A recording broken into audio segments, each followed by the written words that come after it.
Bonjour à toutes et à tous et bienvenue sur Médien TV. C'est l'heure d'Alternative, votre rendez-vous hebdomadaire en partenariat avec l'Université internationale de Rabat. Alternative, c'est l'essentiel de l'actualité nationale, africaine, internationale, décryptée par des experts et des personnalités en une dizaine de minutes. Un regard alternatif du sud de l'Afrique, du Maroc.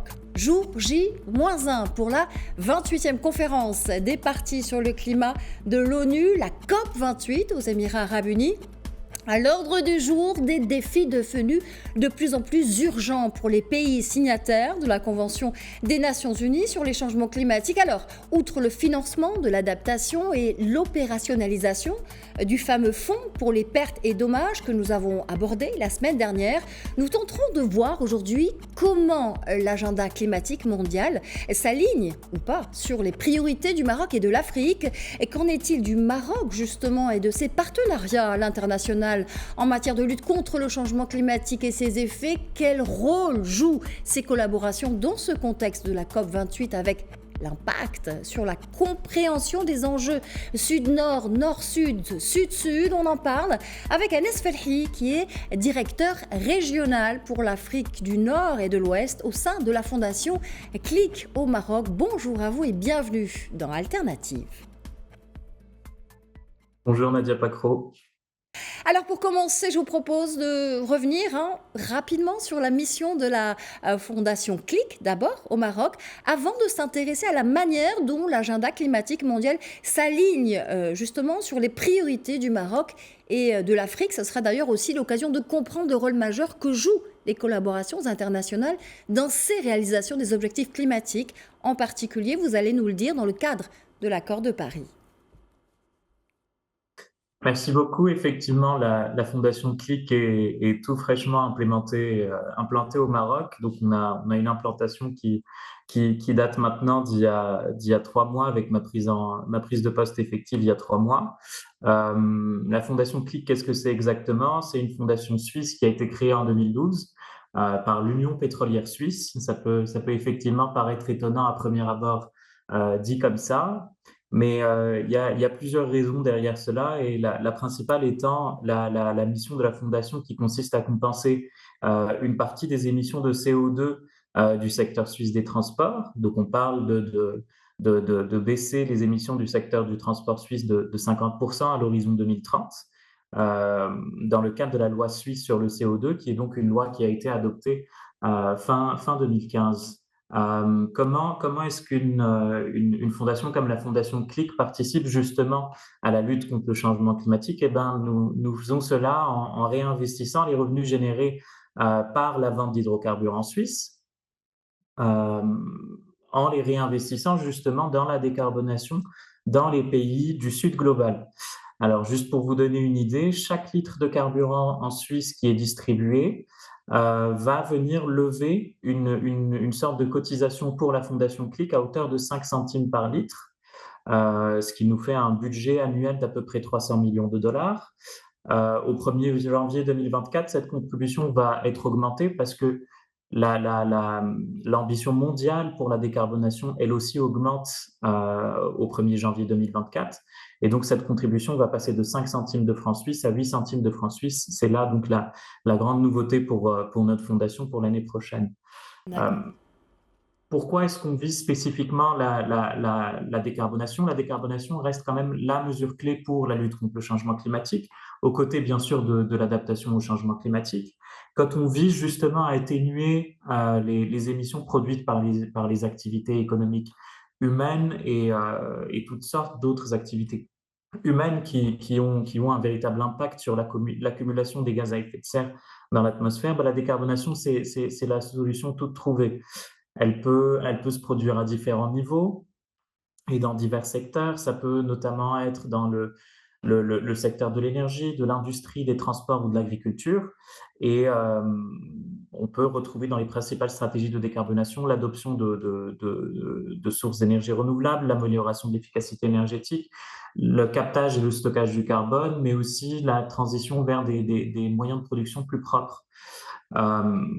Ça, c'est juste pour vous donner un peu une idée sur ce qu'est la Fondation CLIC. Maintenant, justement, quel est le rôle de la coopération internationale dans la lutte contre le changement climatique? Eh ben, la Fondation CLIC en est le parfait exemple. Il y a donc cet accord majeur qui a été signé entre le Royaume du Maroc et la Confédération helvétique à la COP27 à Sharm el-Cheikh en Égypte, et qui est donc un accord justement pour l'implémentation de l'accord de Paris, et qui permet justement donc à la Fondation CLIC d'opérer au Maroc, mais tout aussi un certain nombre de pays africains avec lesquels le gouvernement suisse a développé des accords de coopération. Alors qu'en est-il précisément de cette collaboration entre le Maroc et la Suisse, mais dans le contexte de la COP28, est-ce qu'il y a des domaines spécifiques de synergie avec une coopération spécifique, j'ai envie de dire, une coopération à même de relever les défis climatiques avec les avantages que cela implique pour les deux pays et même au-delà, car il s'agit ici, il s'agit en fait d'une coopération nord-sud, sud-nord. Et c'est là que réside tout l'intérêt. Absolument, vous avez tout à fait raison. Le Maroc a fait ce choix qui est ambitieux, à travers la signature de cet accord avec le gouvernement suisse, qui est le choix donc de permettre aux entreprises et aux entités marocaines de pouvoir vendre des crédits d'émission à l'étranger. Cette décision qui a été prise avec la signature de l'accord entre le Royaume et le gouvernement suisse, est un peu, en quelque sorte, une source de revenus additionnels pour les entreprises marocaines. La Fondation CLIC dispose d'une enveloppe budgétaire de cofinancement de plus de 100 millions de dollars pour le Royaume du Maroc, et tout cela à l'horizon 2030. Ces fonds sont déjà disponibles et ils sont aujourd'hui utilisés pour accompagner la décarbonation des entreprises au Maroc. On est déjà en lien très étroit. On a plusieurs projets qui vont démarrer justement en janvier 2024. Des projets dans le secteur bancaire pour justement permettre aux entreprises marocaines et surtout aux petites et moyennes entreprises marocaines d'avoir un accès privilégié à des lignes de crédit verts pour leur permettre d'investir à la fois dans des mesures d'efficacité énergétique, mais aussi dans du solaire de taille réduite, et tout un ensemble de projets qui nous permettent justement d'intervenir sur différents secteurs, que ce soit la cimenterie, le secteur agricole, notamment à travers des projets de pompage solaire et d'irrigation solaire, mais aussi à travers la frigorification. On a tendance à toujours nous focaliser sur le CO2, le dioxyde de carbone, et en oubliant systématiquement les hydrofluorocarbonates qui, eux, ont un potentiel calorifique qui est beaucoup plus important. On parle de 8 000 à 10 000 fois supérieur à celui du CO2, et donc qui sont aussi des gaz qu'on a utilisés pour frigorifier pendant très très longtemps, et qui est aujourd'hui le gaz le plus répandu dans le secteur de la frigorification au Maroc. Sur les différents secteurs dans lesquels nous pouvons collaborer avec le Maroc à la COP, bah, je vous fais cette annonce justement ici un peu en exclusivité parce qu'on vient de conclure justement tout ça ce matin. La Fondation CLIC a réussi le défi de passer la première transaction carbone sous l'accord de Paris. Et donc, cette transaction carbone concerne le gouvernement thaïlandais, avec lequel on a justement financé la mise en place de 2000 lignes de bus pour la ville de Bangkok. Et donc, il y aura un jalon historique à fêter à la COP28, et tout ça grâce aux efforts du gouvernement thaïlandais et du gouvernement suisse, D'accord. et notamment aussi la Fondation CLIC. Alors merci pour l'exclusivité déjà, d'abord. Et je vous propose de continuer sur l'implication du secteur privé en la matière. Comment justement les entreprises au Maroc et en Afrique peuvent-elles participer activement à la lutte contre le changement climatique, en particulier dans le cadre du mécanisme tel que l'article 6.2 dont vous allez nous parler? Existe-t-il des projets spécifiques où l'engagement du secteur privé apporte une amélioration significative tant au niveau environnemental mais qu'économique, du coup? Absolument, vous avez tout à fait raison. Le secteur privé reste véritablement un peu la matrice de lecture avec laquelle on devrait aborder la décarbonation au Maroc et plus globalement en Afrique. Euh, il y a aujourd'hui des phénomènes qui vont venir se télescoper pour montrer qu'il y a une certaine synergie à la fois au sein de l'agenda international et la politique nationale marocaine. On a plusieurs choses à la fois. On a le mécanisme d'ajustement carbone aux frontières de l'Union européenne qui vise les exportations marocaines notamment, et qui est in fine une taxe carbone additionnelle. Et donc aujourd'hui, les entreprises marocaines qui exportent à 66% vers l'Union européenne n'ont plus le choix. Si elles veulent continuer à exporter, elles vont devoir se décarboner. On parle du mécanisme d'ajustement carbone aux frontières de l'Union européenne, mais on sait très bien que la Chine, les États-Unis, la Turquie visent à mettre en place des mécanismes similaires. Et donc aujourd'hui, il en va justement du développement économique de notre pays et du développement des capacités productives des PME marocaines. Euh, il y a beaucoup de choses à faire pour les entreprises marocaines. Et le Maroc est en train justement de se positionner sur cette voie-là.